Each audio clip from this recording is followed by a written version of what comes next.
Halo guys, selamat datang di Dungeon Break. Break sejenak, longgarkan sabuk, copot celana. Saatnya kita menikmati cerita manhwa. Gas.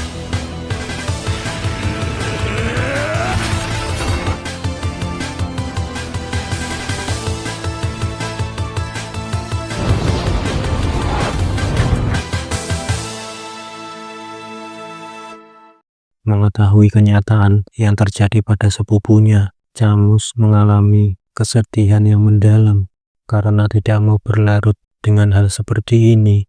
Menurutnya, ini bukanlah hal yang buruk, dan sekarang bukan waktunya untuk bersedih. Camus akan membalas dendam pada semua suku barbarian yang menyebabkan kejadian ini. Bijir sudah menduganya, heroin seperti dia memang sangat berbeda. Seorang gadis jenius yang terus bangkit walaupun masalah besar menimpanya.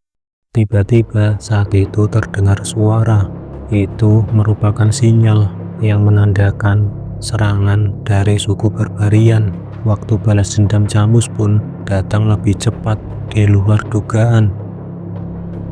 Benteng klan Morgu kini berada dalam keadaan siaga. Di balik semak-semak sekitar benteng tersebut, saat itu muncullah kelompok suku barbarian dengan panah yang merupakan senjata khas suku Balak. Mereka juga melakukan serangan dengan menunggangi serigala raksasa. Pemimpin dari kawanan itu bersiap untuk melakukan serangan. Anak panah yang dilapisi aura melesat dengan cepat dan menargetkan benteng klan Morgu. Sontak kedua penjaga yang berada di benteng itu terlambat menyadarinya. Seketika busur itu langsung menghancurkan benteng klan Morgu. Penyerangan suku barbarian telah dimulai. Pemimpin kawanan itu pun menyuruh rekannya untuk langsung memulai serangan. Gerakan cepat dari serigala mereka membuat kewalahan para penyihir klan Morgu, yang mana dalam pertarungan jarak dekat dan serangan tiba-tiba merupakan kelemahan bagi penyihir.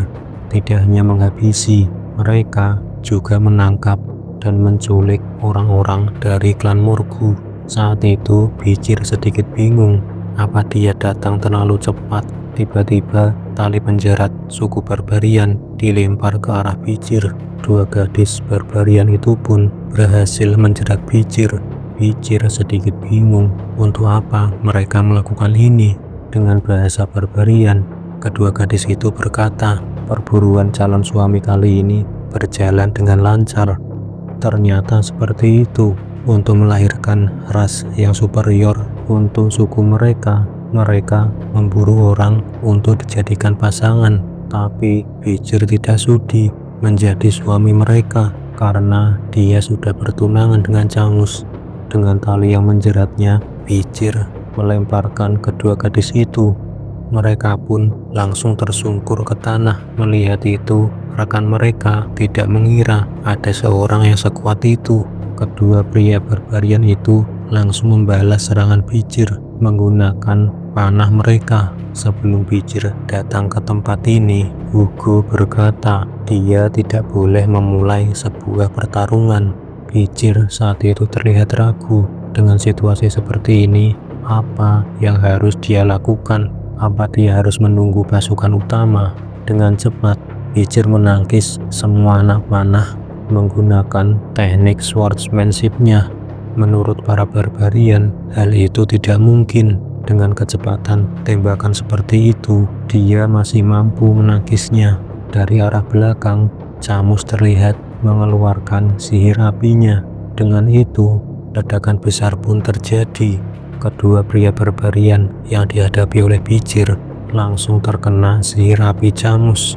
Seketika mereka pun langsung hangus terbakar. Camus saat itu menanyakan kenapa Bijir tidak langsung menghabisi mereka dan terlihat ragu-ragu saat bertarung. Sihir api dengan skala besar terus dikeluarkan oleh Camus.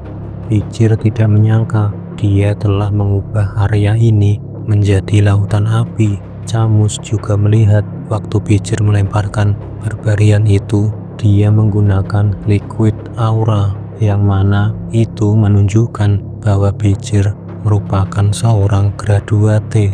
Camus sudah menduga bahwa Bijirlah satu-satunya pria yang dia akui. Bijir saat itu menjelaskan alasannya tidak langsung menyerang mereka. Itu dikarenakan Bijir mendapat perintah dari kepala klan untuk menghindari pertarungan sebelum bertemu dengan pasukan utama. Kalau begitu, seorang Baskerville tidak perlu ikut campur. Ini kesempatan Camus untuk membalas dendam pada mereka. Secara bertubi-tubi, Camus terus mengeluarkan sihir apinya. Dia juga menambahkan skala ledakan sihir api tersebut. Sihir yang berlapis-lapis ini merupakan quadra casting.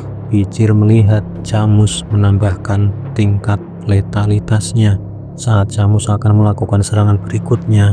Tiba-tiba saat itu salah satu barbarian menembakkan jarum. Jarum itu pun mengenai tepat di leher Camus. Jarum itu merupakan senjata yang dapat melumpuhkan targetnya. Dengan itu, Camus pun langsung terjatuh. Dia tidak bisa menggerakkan tubuhnya sekarang. Dengan target yang telah lumpuh, barbarian itu melemparkan tali penjeratnya. Bijir langsung menangkap tali penjerat itu. Bijir saat itu mengatakan pada Camus, tindakan yang tepat untuk saat ini, mereka harus mundur. Akan lebih baik jika menghindari pertempuran sampai pasukan utama klan Baskerville tiba. Menurut Camus, keputusan itu tidak tepat. Bagaimana dengan lahan pertanian dan tawanan yang telah mereka tangkap? Dia juga perlu balas dendam pada para barbarian yang telah menghabisi sepupunya. Namun, Bijir meminta Camus dalam situasi seperti ini, dia harus berpikir secara rasional. Tiba-tiba dari arah belakang Bijir, sebuah anak panah yang dilapisi aura menuju ke arahnya. Dan untung saja Bijir memiliki waktu untuk menghindari serangan tiba-tiba tersebut. Ternyata serangan barusan dikeluarkan oleh pemimpin kawanan barbarian ini. Kekuatan mengerikan yang dia keluarkan menurut Bijir, orang berbakat suku barbarian yang dibicarakan oleh Camus kemungkinan adalah dia. Melihat Bijir yang lengah, barbarian yang telah melumpuhkan Camus mengambil kesempatan itu. Dia pun langsung membawa Camus. Camus berteriak minta tolong pada Bijir. Dalam situasi ini, Bijir tidak bisa berbuat apa-apa karena dia masih harus melawan ketua barbarian itu. Tapi apa semuanya harus berakhir seperti ini? Sebelum Bijir agresi, saat Camus masih seorang remaja, dia sempat diculik oleh suku barbarian. Tentu saja tidak butuh waktu lama baginya untuk pulang setelah menghabisi mereka semua. Semenjak itu, dia dijuluki sebagai The Queen of Lerop et Lenoir. Meski begitu, Bijir tetap ingin membantunya. Saat pandangan Bijir teralihkan, ketua kelompok barbarian langsung meloncat ke arahnya. Barbarian itu langsung menyerang Bijir dengan busur panah yang dia bawa. Bijir tidak menyangka dia diserang hanya dengan menggunakan busur.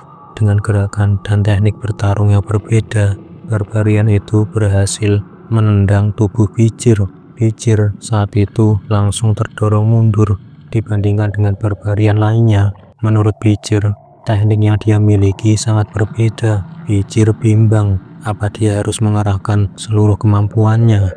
Sepertinya Bijir tidak asing dengan wajah barbarian ini.